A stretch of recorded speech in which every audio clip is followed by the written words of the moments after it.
BKN Jayalath රත්න වෛද්‍යවරු ඇවිල්ලා බෙහෙත් ලියලා යනවා. නමුත් බෙහෙත් ටික ගන්න විදිහක් නැහැ. අවතන් කඳුරවල ඉන්න අයට. ඊපස්සේ අපි පොරොන්දු වුණා හරි අපි ජංගම ඖෂධ සෙල් අපි ජංගම විදියට දෙකක් අපි ගෙනල්ලා ඒ කඳවුරු 16ම ආවරණය වෙන පරිදි අපි කරලා දෙන්න.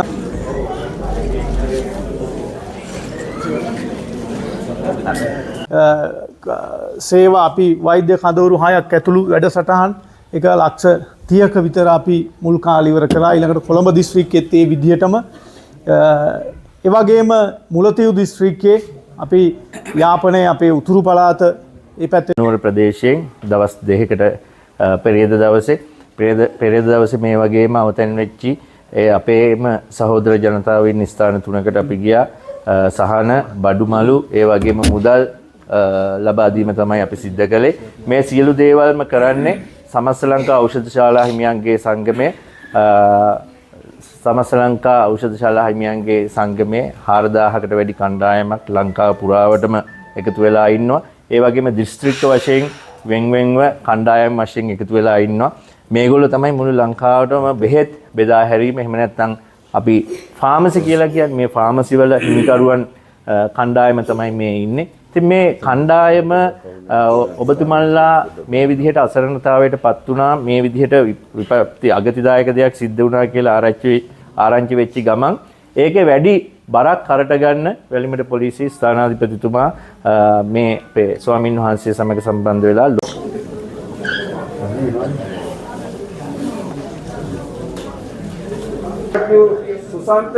ඒ අදාළ ගෙදරට යනකොට තමයි දන්නේ ගෙදර කොරෝනා හැදිච්ච කෙනෙක් ඉන්නවා කියලා. ඉතින් ඒ වගේ අපේ බාහිර දූර කාර්යයක් අපේ සමාජිකයන් 7-8 දෙනෙක් මැරුණා.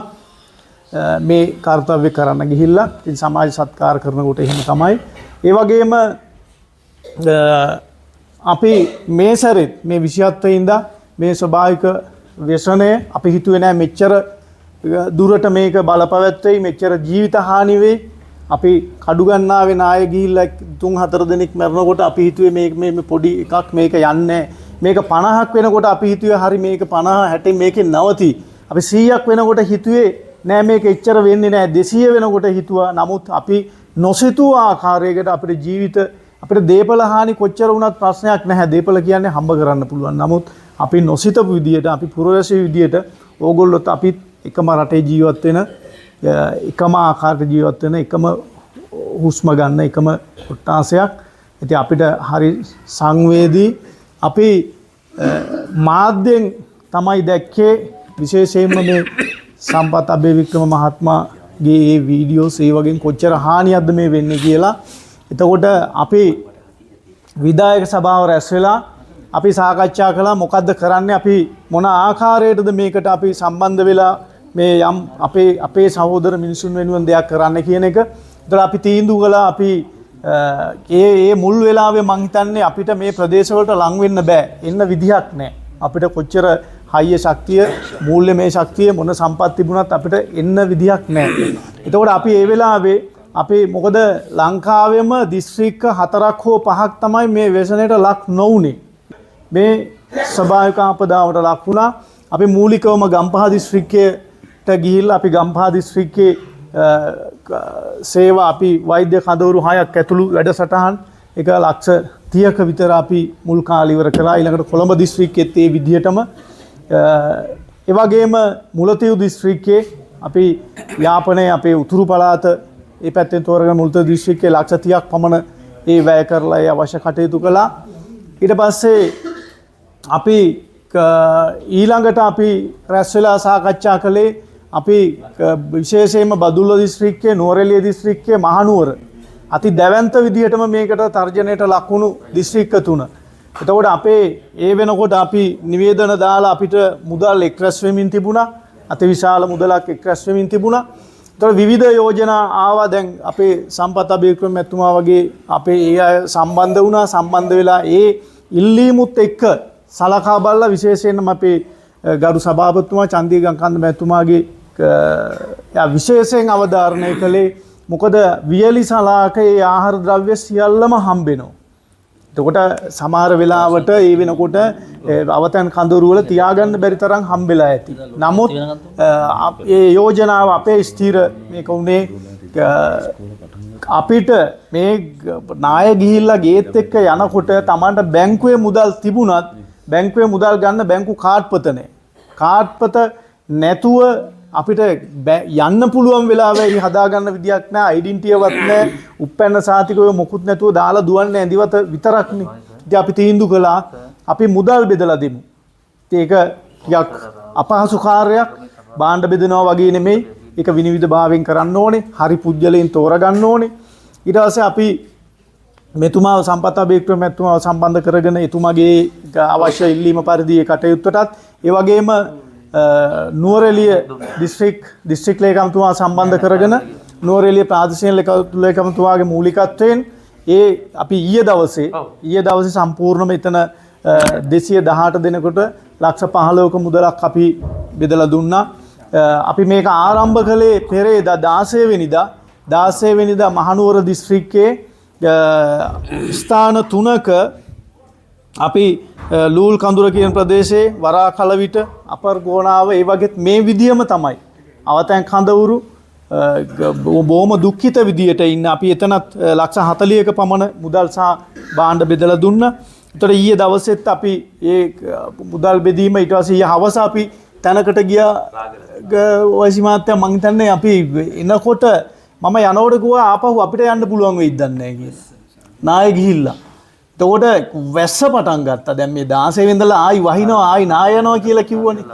එතකොට පුළුවන් තරම් ඉක්මනට ගිහිල්ලා අපි මේක බෙදලා යමු කියලා ඒත් මං හිතන්නේ 8 විතර වුණා එතනින් එනකොට. ඒ ඇවිල්ලා නුවරඑළියට එනකන් අපිට ෂුවර් එකක් තිබ්බේ නැහැ ඇත්තටම. අති දුෂ්කර කාර්යයක්. ඊට පස්සේ තමයි අද මේ ගමනත් උදේ මං හිතන්නේ අපිට චුට්ටක් පොඩි වැරදීමක් වෙලා මේ පාර කැඩිච්ච තරකට ගිහලා ආයි ආරෝගණ ඇවිල්ලා. ඉතින් ඒ වගේ බොහොම අති දුෂ්කර කාර්යයක්. නමුත් අපි ඔබ තමුන්නාන්සලා වෙනුවෙන් ඒ සියල්ල දැන් ඊළඟට මෙතන ස්ථානයෙන් පස්සේ තියෙනවා මීගා කිවුල ප්‍රදේශයේ ඒත් ලක්ෂ 10ක මුදලක් අපි එතනත් මුදල් වශයෙන් බෙදලා දෙනවා.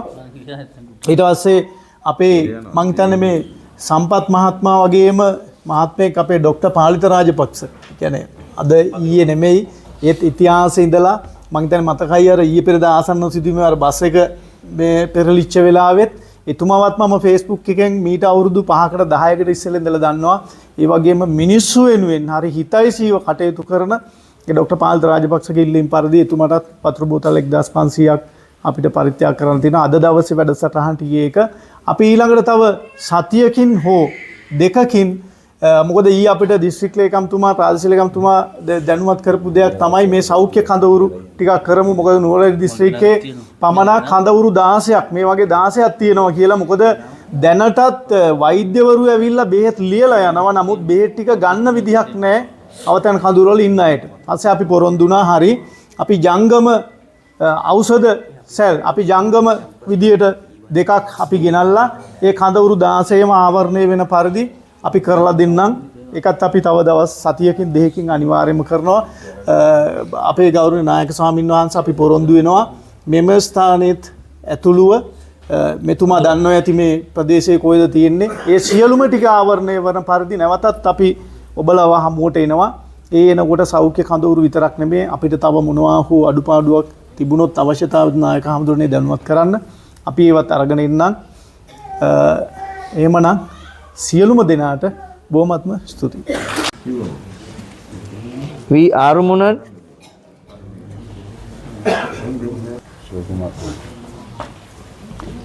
Arumugam Seetha RM Kumarasinghe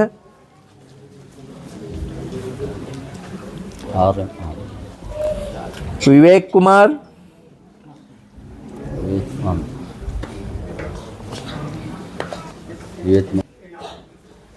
N RM. Chandrapal